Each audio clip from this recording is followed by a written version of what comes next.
was falling harder than usual that evening, as if the sky itself was trying to wash away memories that refused to fade.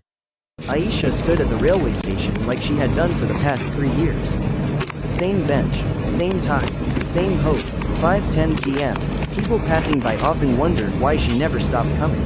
Some said she was waiting for a train, but she wasn't. She was waiting for a person. A boy named Zion. 3 years ago, he disappeared without warning. No goodbye, no explanation, just silence. Before he left, he had said something she never forgot. If I ever disappear, don't wait for me. She had laughed then, thinking love didn't just vanish like that. But he did vanish, and she stayed, every single day. Rain or sun, winter or heat, she came back to the same place, as if the world might one day correct itself. That evening, something changed. A train arrived late, people rushed past, wind blew harder, and then she saw him. A figure standing across the platform. Tall, familiar. Her heart stopped before her mind could understand. Zion. After 3 years, she dropped her bag and ran. Zion, she shouted through the noise. Her voice broke halfway. He turned slowly, but his eyes were empty of recognition. Like he was looking at a stranger. Not the girl who waited for him every day for 3 years. Not the girl who never stopped loving him. In his hand was a letter. Old, torn, dated 3 years ago. Her name was written on it. Aisha's hands trembled as she took it. Her breath became uneven. The world felt too quiet suddenly. She opened it, and read. If you are reading this, it means I survived, but I lost my memory in an accident. I don't know who you are anymore, but I feel something when I see you. Like my heart remembers what my mind forgot. The letter slipped slightly from her fingers. He didn't remember her, but he was standing right in front of her. Alive, breathing, close enough to touch, but still so far away. 3 years ago, everything had started normally. They used to meet at the same station, talk for hours, laugh at small things, dream about a future that felt simple and endless. Until the day he disappeared.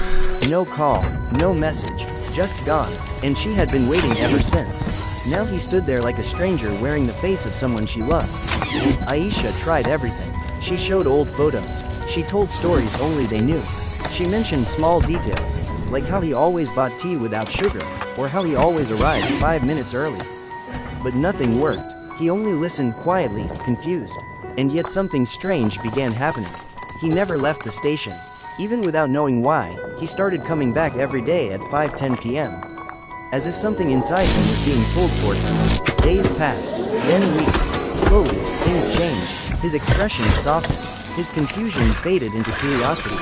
And one evening, he said something that made her heart break and heal at the same time. I don't know who you are, but when I see you, I feel like I finally belong somewhere. Aisha turned away so he wouldn't see her cry. Because love was still there. Even if memory wasn't. But happiness never stays long in stories like this. One day, he told her he had to leave. Doctors said he needed treatment abroad to recover his memory. Again, he was leaving. Just like before, the same pain, the same distance, the same silence waiting to return. This time, Aisha didn't stop him. She simply gave him a note. Her hands shaking slightly. It read, I will wait. Even if you forget me 1,000 times. Even if I become a stranger to you again and again. He looked at her for a long time before leaving. But he still left. After that, the station felt emptier. But Aisha still came. Every day. Still 5:10 p.m. Still the same bench. But now she wrote letters. Even though she had no address. Even though she didn't know where they would go. She wrote anyway. Because sometimes love doesn't need a destination. Months passed. Winter came again. Then slowly faded. And one evening, the station changed. A train stopped longer than usual. People gathered, whispers spread, and then he stepped out. Zion, holding something in his hands. Letters, all of them, every single one she had written. He walked toward her slowly.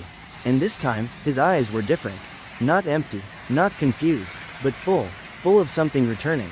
He stopped in front of her, and said softly, I don't remember everything, but I remember your words. I read every letter, and I chose to come back. Silence fell between them. No noise, no distance, no confusion, only two hearts that never truly separated. He took a breath and added, maybe I lost my memory, but I never lost you. Aisha didn't speak. She didn't need to, because for the first time in 3 years, she wasn't waiting anymore.